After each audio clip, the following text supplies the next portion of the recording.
A 1.7 kg block slides on a horizontal frictionless surface until it encounters a spring with a force constant of 955 Newton per meter. The block comes to rest after compressing the spring a distance of 4.6 centimeters. Find the initial speed of the block, ignore a resistance and any energy loss when the block initially contacts the spring.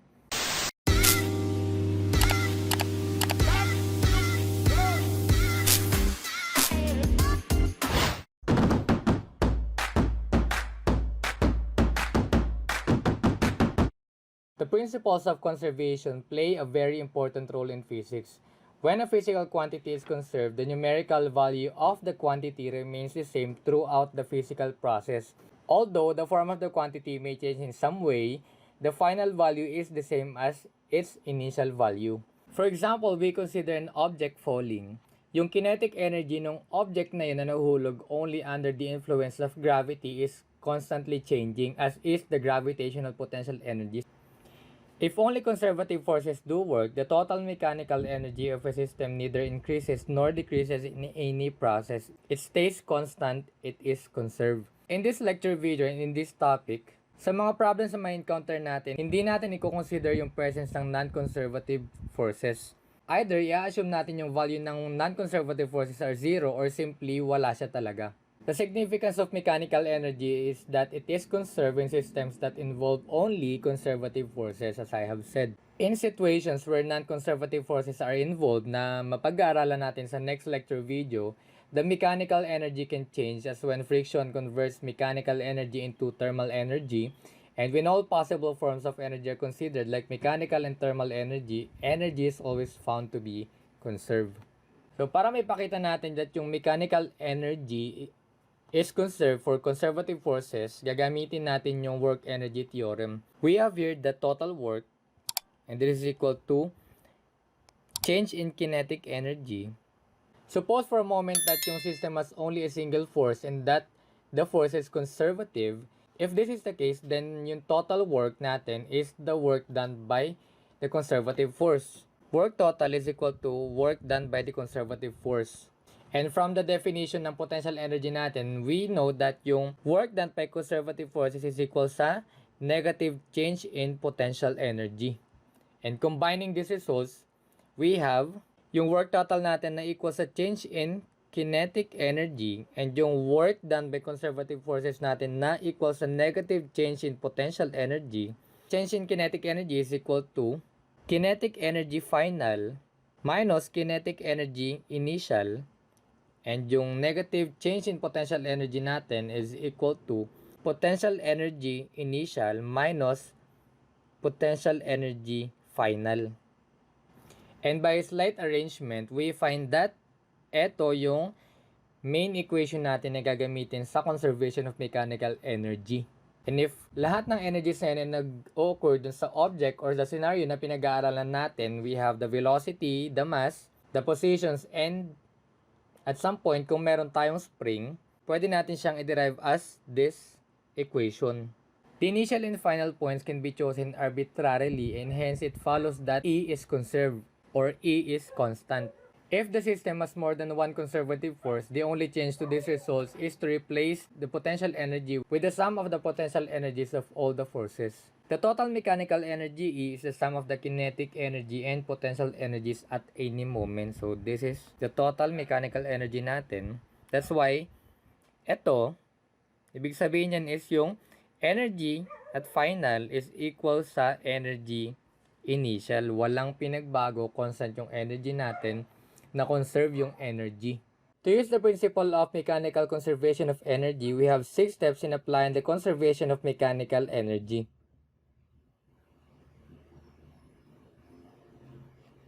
Example number 1. A man of mass m drops from a board 10 meters above the water surface. Neglect a resistance. Letter A. Use conservation of mechanical energy to find his speed 5 meters above the water surface. Letter B. Find his speed as he hits the water. As we can see in the figure, the system consists of only the diver and yung kanyang reference na ground. And as the diver falls, only the force of gravity acts on him. Again, nineglect natin yung air resistance, so the mechanical energy of the system is conserved. And gagamitin natin yung conservation of energy for both parts. So from this point, nag-start siya dito. For example, ito yung ating reference line. Ang velocity niya dito, since dito siya nag-start, is 0. Therefore, ang kinetic energy natin dito at the initial is 0. And we have the potential energy here. Initial, this is equal to mg y initial. Dito siya nanggaling. Now, from this point and this point, meron tayong kinetic energy dyan, of course.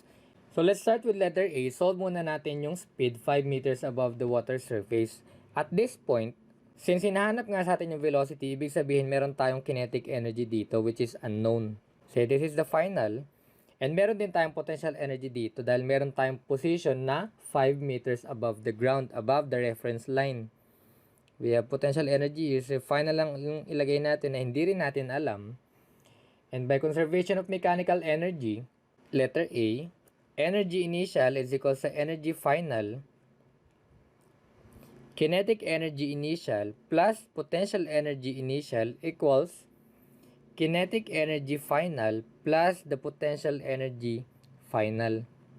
And by substituting the equations, we have here 1/2 mass times the initial velocity square plus mass times gravity times the initial position equals 1/2 times mass times the final velocity square plus mass times gravity times the final position. Pwede na natin i-cancel yung mass. And 0 na sa atin yung initial velocity. Dahil nag-start siya from rest, 0 na to. So, ang natira sa equation natin, we have g times y initial equals 1/2 times final velocity square na hinahanap natin plus g times y final. We derive the equation to solve for the final velocity. So, we have here g times y initial minus g times y final equals 1/2 v final square, and i-multiply natin both sides sa 2 para makancel yung 2 dito, and i-factor out natin itong g. So we have now 2 times the gravity times y initial minus y final, and we have here final velocity square. Square root ng both sides. Para makancel yung square ng final velocity, lagyan na natin dito. Final velocity is equal to the square root of 2 times the gravity times y initial minus y final. Substitute na natin yung given values. Final velocity, or the velocity at 5 meters above the ground. So this is at 5 meters. The square root of 2 times 9.81 meters per second square times ang y initial natin is 10 meters. Dito siya nag-start. Minus yung final position natin na kino-consider dito, 5 meters. By calculating, final velocity natin is equal to 9.9 meters per second. Ito yung velocity niya at this point. For letter B, the speed naman niya as he hits the water dito sa point na to. So, yung potential energy natin dito is already 0. Isang makakancel na natin yun. So, we have 1/2 times mass times the initial velocity square plus mass times gravity times initial position equals 1/2 times mass times final velocity square plus mass times gravity times final position. Again, ang final position natin is already 0 na agad. And 0 na rin yung ating initial velocity. Pwede na natin i-cancel yung mass. Ang natira na lang sa equation natin is g times y initial equals 1/2 times final velocity square. And yung final velocity na yan is at the reference. Eto na tayo, dun sa water. Solving for the final velocity, we cross multiply. So this is 2 times g times y initial equals final velocity square, and square root na magkabilang side. Cancel, cancel. Final velocity natin is equal to the square root of 2 times 9.81 meters per second square times the initial position at 10 meters. By calculating, final velocity natin is equal to 14 meters per second. If we can notice that yung speed halfway down is not half the final speed. Another interesting point dito is that yung final answer doesn't depend on the mass. That is really a consequence of neglecting the change in kinetic energy of Earth, which is valid when the mass of the object, pinag-usapan natin din tong object, is yung diver is much smaller than the mass of the Earth. In reality, Earth also falls toward the diver, reducing the final speed, but the reduction is so minimal it could never be measured. So this is example number 1. Example number 2. A 55 kilogram skateboarder enters a ramp moving horizontally with a speed of 6.5 meters per second and leaves the ramp moving vertically with a speed of 4.1 meters per second. Find the height of the ramp assuming no frictional forces. In this problem, we choose the bottom of the ramp as the reference point ng solution natin. Thus, the gravitational potential energy is 0 dito sa point na to.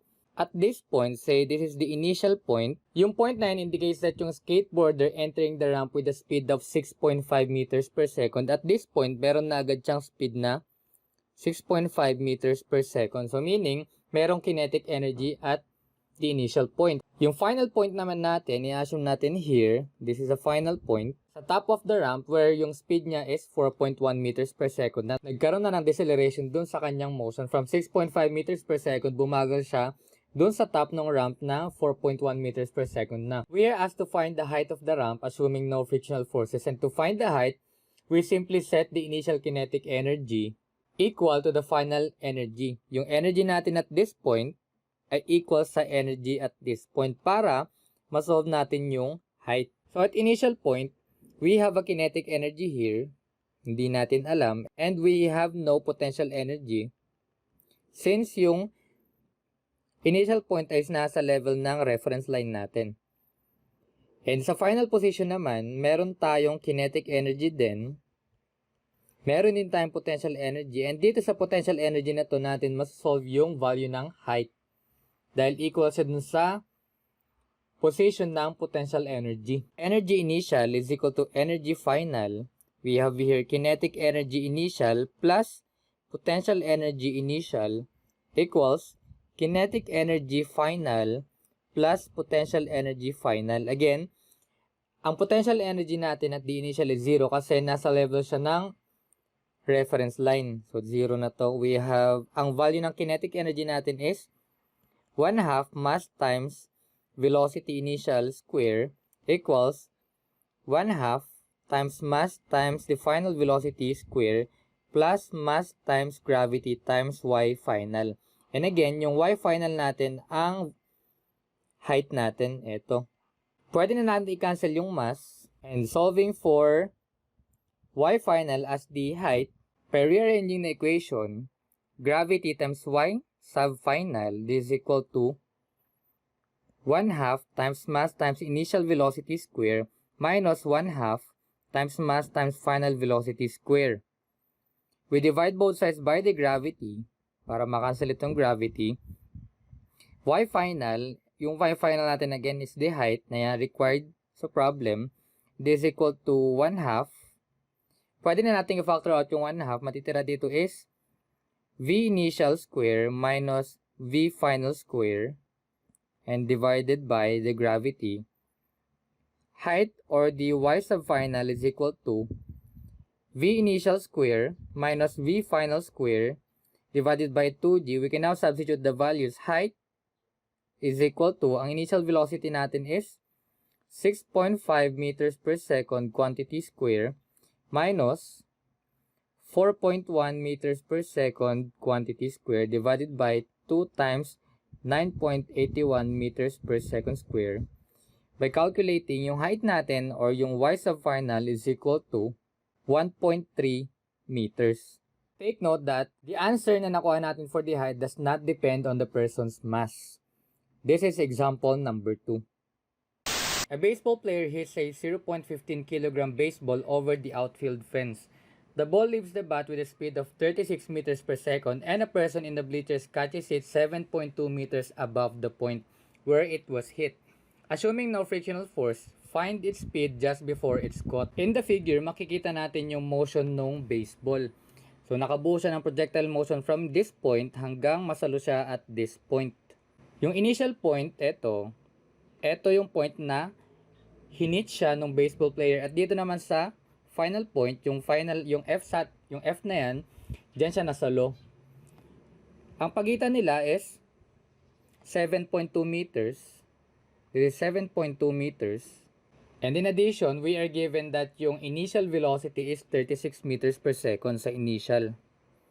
Ito yung kanyang initial velocity. Ang hinahanap sa atin is yung final speed bago siya masalo. Meron siyang speed dito na hinahanap. Dahil wala ulit tayong frictional force, it follows that yung initial mechanical energy is equal to the final mechanical energy. Energy initial is equal to energy final.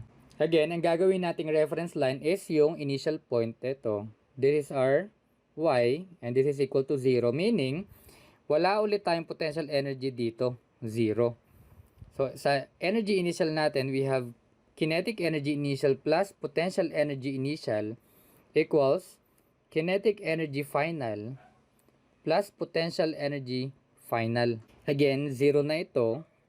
So, we have here 1/2 times mass times velocity initial square equals 1/2 times mass times velocity final square na siyang hinahanap natin sa problem plus mass times gravity times y final. Pwede na natin i-cancel yung mass. We have now 1/2 initial velocity square equals 1/2 final velocity square plus gravity times y final. Solving for the final velocity, we arrange the equation 1/2 times final velocity square equals 1/2 times initial velocity square minus gravity times y initial, and we multiply both sides by 2 para makancel, and then square root natin yung magkabilang side para mawala yung square ng final velocity. Therefore, final velocity natin is equal to the square root of 2 times 1/2 times initial velocity square minus gravity times y final. We substitute the values. Velocity final is equal to the square root of 2 times 1/2. Ang initial velocity natin is 36 meters per second quantity square minus the gravity na 9.81 meters per second square times the y final natin na 7.2 meters. By calculating, final velocity is equal to 33.98 meters per second. Para mahanap natin yung speed ng ball just before being caught, kailangan alam natin yung height ng final point. Pero hindi natin alam yung any details about the ball's trajectory. For example, it is not necessary to know the angle at which the ball leaves the bat or its maximum height. So this is example number 3. A 1.7 kg block slides on a horizontal frictionless surface until it encounters a spring with a force constant of 955 Newton per meter. The block comes to rest after compressing the spring a distance of 4.6 centimeters. Find the initial speed of the block. Ignore a resistance and any energy loss when the block initially contacts the spring. In our figure, we have two scenarios. Yung initial scenario natin, nagmo-move pa lang yung block natin, and sa final scenario natin, nag-stop na siya after makompress nung spring. Na-compress niya yung spring with a distance of 4.6 centimeters. So, nung na-compress niya yung spring, in-stop na siya nung spring dito. Assuming ito yung ating reference line, so this is 0, and sa initial natin, sa final natin is hindi nagbago, siya pa rin. So meaning, ika-cancel out na natin sa equation yung gravitational potential energy natin. Ang i-consider na lang natin dito is yung kinetic energy and yung elastic potential energy since we have a spring in our problem. Now sa initial position natin, we have initial velocity and ito yung hinahanap sa problem natin. Now sa final position, since nag-stop na siya, wala na tayong final velocity, 0 na agad dito. Now, ang x natin sa initial position is equal to, assuming ito yung ating reference, so we have 0 here, and ang final position natin sa x, final value natin for x is equal to, nag-move siya ng 4.6 centimeters, assuming this is the positive sides, and to the left yung kanyang motion, so this is negative 4.6 centimeters. Again, we have no gravitational potential energy kasi lahat ng position ng block is nandun lang sa isang reference line. Nasa level lang natin. Since frictionless yung surface and di-ignore natin yung air resistance and hindi natin i-consider yung energy loss, therefore pwede natin gamitin yung mechanical conservation of energy. Energy initial is equal to energy final. So we have here kinetic energy initial plus potential energy initial equals kinetic energy final plus potential energy final. Again, sa potential energy natin, ang i-consider na lang natin is the elastic potential energy.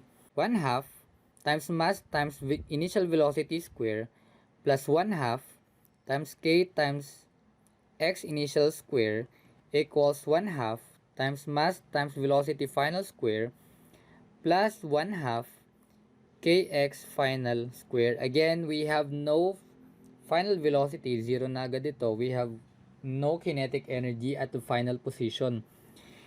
And zero din yung ating initial value ng x. So this is zero na agad. Ang natira lang sa equation natin is 1/2 times mass times initial velocity square na siyang hinahanap natin, and this is equal to 1/2 times k times x final square. Pwede na natin i-cancel yung 1/2. Ang matitira na lang sa atin is mass times the initial velocity square equals k times x final square. Solving for the initial velocity, we divide both sides by the mass, cancel, and kunin natin square ng magkabilang side, cancel again nito. Initial velocity is equal to the square root of k times x final square divided by the mass. So by substituting the values, ang initial velocity natin is square root of, ang k natin is 955 Newton per meter times ang x final natin is 0.046 meters quantity square divided by the mass na 1.7 kilograms. By calculating, ang initial velocity natin is equal to 1.09 meters per second. After the block comes to rest, yung spring natin ay nag-expand again, converting its potential energy back into the kinetic energy of the block.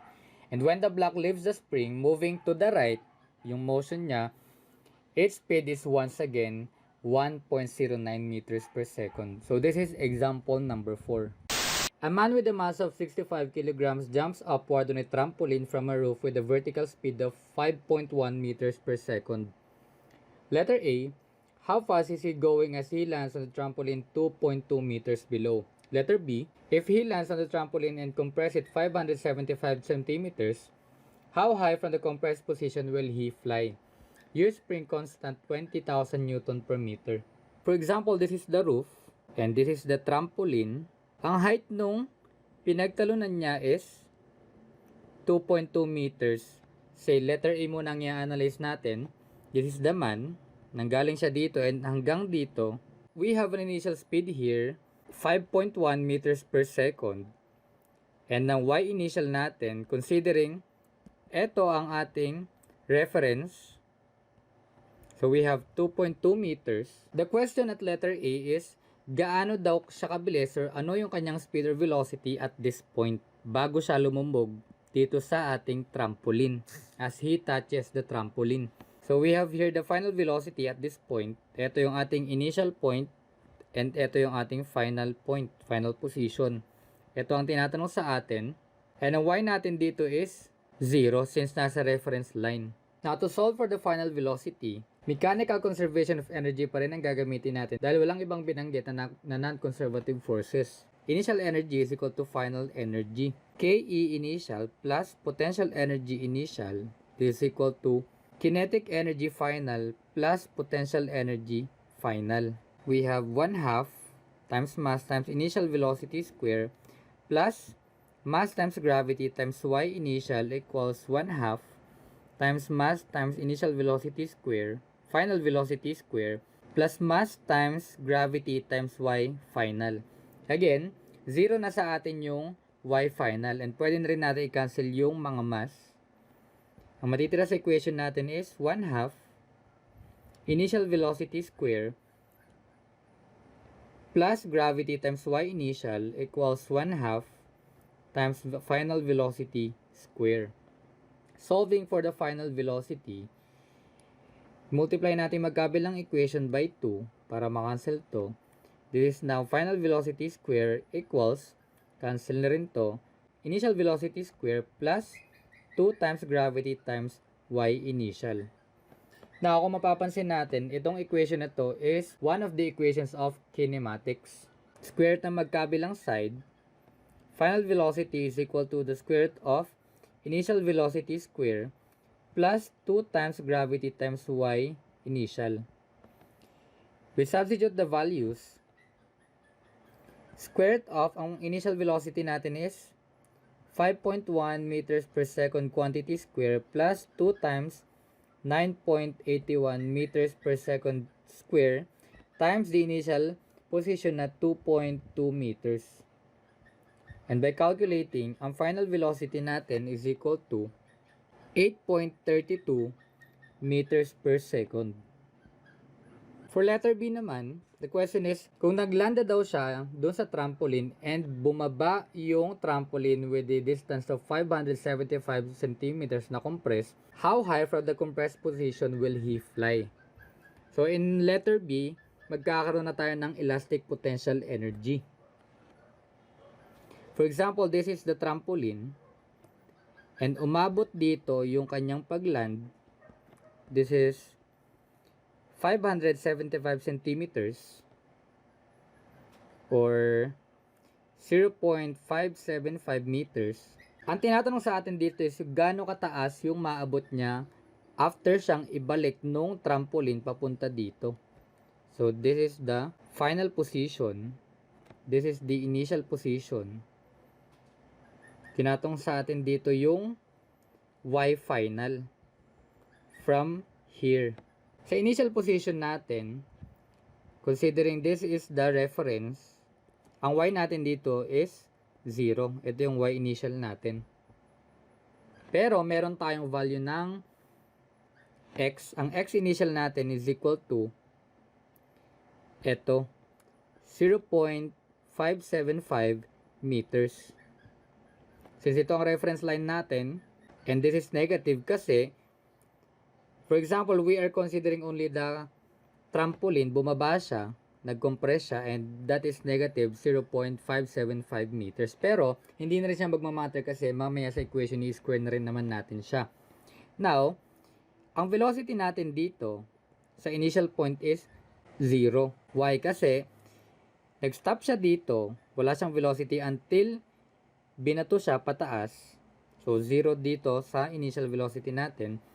Sa final position naman natin, ang hinahanap again sa atin is yung y final, yung height.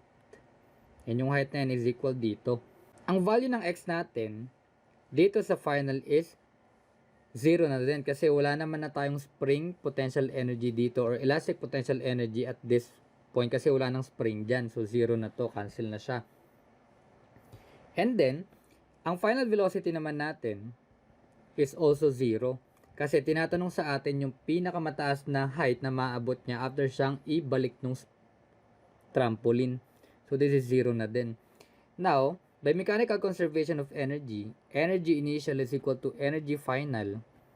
We have 1/2 times mass times initial velocity square plus mass times gravity times y initial plus 1/2 times k times x initial square equals 1/2 times mass times velocity final square plus mass times gravity times y final plus 1/2 times k times x final square. We have here the kinetic energy, the gravitational potential energy, the elastic potential energy, and again, dito naman is yung mga final energies natin. We have no initial velocity, cancel na to, 0 kinetic energy at initial point. 0 din yung ating initial position. 0 din yung ating final velocity. And 0 naman dito yung final value ng x natin. Ang natira sa equation natin is 1/2 times k times x initial square equals mass times gravity times y final. Lagyan na natin dito. Solving for the value of y final, we divide both sides by mass times gravity. Cancel na to. Y final is equal to kx initial square over 2 times mass times gravity. Pwede na nating substitute yung values. Y final is equal to, ang k natin is 20,000 Newton per meter times ang x initial natin is negative 0.575 meters square yan. Divided by 2 times ang mass nung man is 65 kilograms times gravity na 9.81 meters per second square. By calculating, ang y final natin or yung height na naabot niya after siya itulak nung compressed trampoline is equal to 5.19 meters. Ganyan kataas yung kanyang naabot. So in this problem, nandun lahat yung energy. We have kinetic energy, we have gravitational potential energy, we have elastic potential energy. Again, we just have to follow the steps para mas ma-solve natin ng maayos yung problem. Alamin muna natin kung nasan yung initial point and yung final point, and then sa initial and sa final point na yun, ilagay natin yung y, yung x, and yung velocity para alam na agad natin yung ika-cancel out natin sa equation. So this is example number 5.